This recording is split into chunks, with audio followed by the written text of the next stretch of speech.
Hello guys, welcome to my video channels and our YouTube channel. Today guys, magluto ako ng spaghetti, my own version. So yan, pinuna ko nang niluto yung pasta according to package. So while waiting po maluto yung pasta, nag-slice na ako ng hotdog. So 5 pieces of hotdog po. Yung tender juicy na hotdog na with cheese. Yan.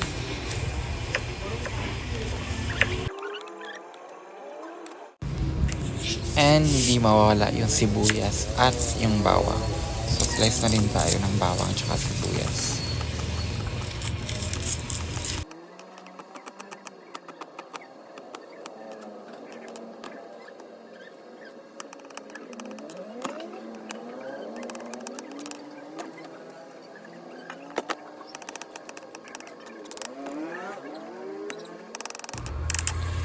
So, ang ginamit ko palang pasta ay kanyang pasta sweet with parmesan cheese para mas tumarap.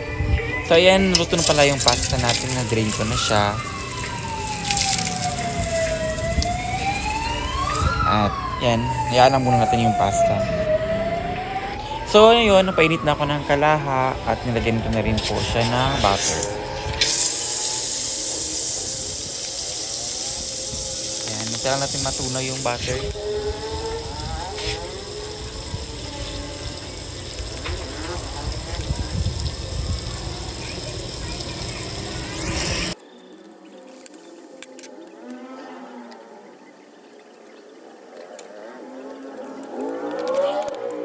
Ayan no, nakita nyo na dyan na yung pork. So, ilagyan ko na po siya ng kanyang pampalasa po. So, nilagyan ko siya ng konting seasoning, pepper.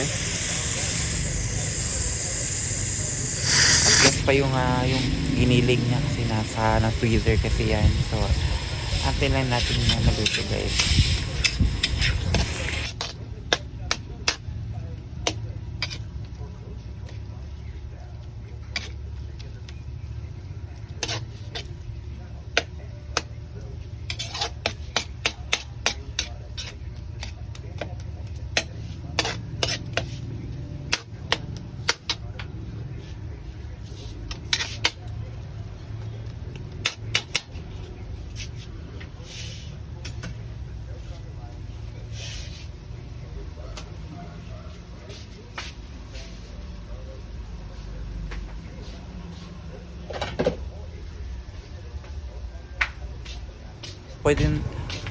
Ayan, pwede natin siya nang takpan muna siya ng mga 3 minutes to 5 minutes. So, ayan, binuksan na natin siya. So, ayan, malapit na siya magluto.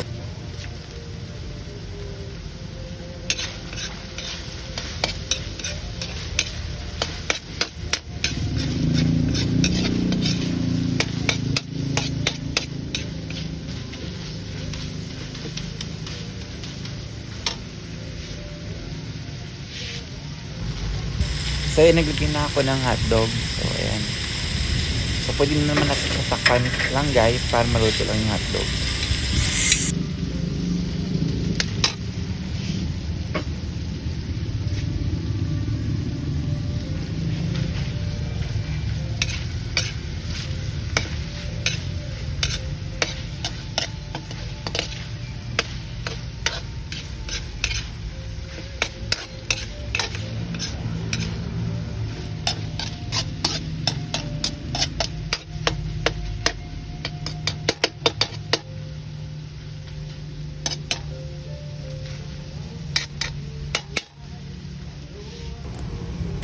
So, ayan, tinakpan ko siya at ng mga 3 minutes, so binuksan ko na siya, so luto na yung hotdog niya. So, pwede natin lagay yung sauce po.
So ayan, lagay na natin yung sauce niya. Kasi luto na yung hotdog tsaka yung giniling. So haluin na natin, mix lang natin siya ng mix. So ako kasi pag ganyan yung kanyang lalagyan, nilalagyan ko siya ng tubig para hindi naman siya sobrang lapot. So yan kasi ako pag magluto ng spaghetti.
Anyway, nilagyan ko pala siya ng condensed milk para mas tumamis ko siya.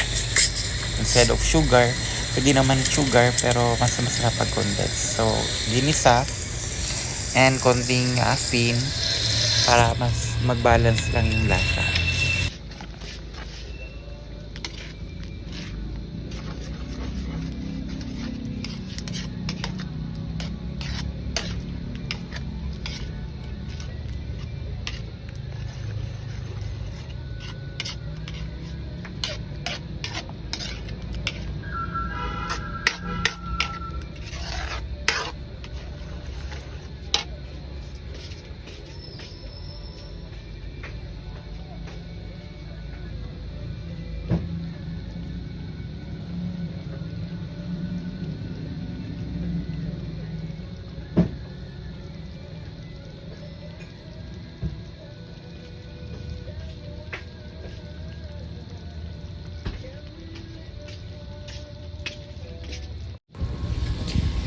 So, sunod ko na, nilagyan ko na siya ng cheese.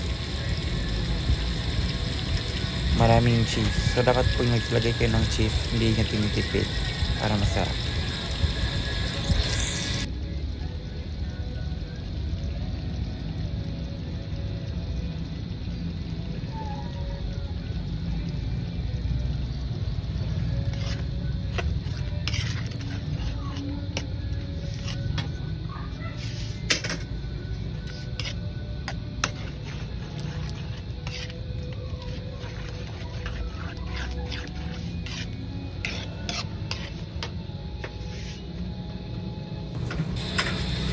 So, after that, pwede na lagay natin yung spaghetti pasta. So, yung pasta pala guys, isang 1/2 kilo na pala yung niluto ko na spaghetti for our merienda. Nag-crave kasi ako ng spaghetti, kaya luto.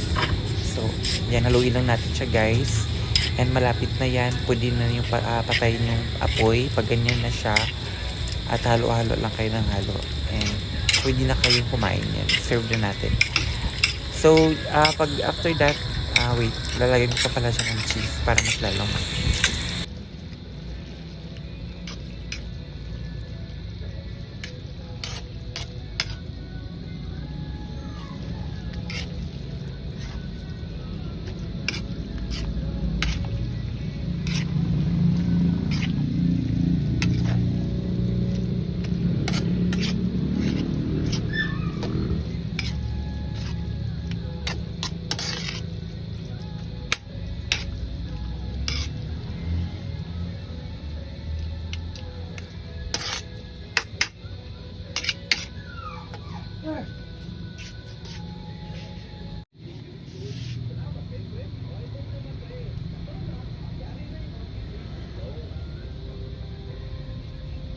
So, ayun, nilagyan ko siya ng final na po, yung cheese. Maraming cheese talaga yung nilagay ko kapag nagluto ako ng spaghetti para mas masarap. 'Di ba? Pag nagluto na kayo ng version ng spaghetti nyo, dapat hindi nyo tinitipid kasi masarap naman talaga yung spaghetti pag maraming cheese, 'di ba? Ayan, salamat po for watching. Kain na tayo. Please do like po and subscribe.